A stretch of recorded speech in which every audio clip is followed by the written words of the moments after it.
Hazrat Sahil bin Sa'ad radiyallahu anhu says, a woman visited Allah's Apostle sallallahu alaihi wasallam and submitted, I have presented myself to you. Then she stood there for a long time, whereupon a man submitted, if you do not need her, marry her to me. He sallallahu alaihi wasallam said, do you have anything to pay her as doer? He submitted, I have only this repower. He sallallahu alaihi wasallam said, if you give it to her, you will deprive yourself of it. Search for something else. He submitted, I have got nothing else. He sallallahu alaihi wasallam said, search though you may find an iron ring. But he could not find even it.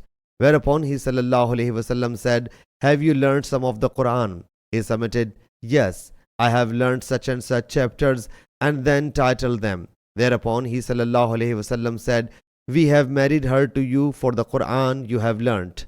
Sahih Bukhari, Hadith number 5135.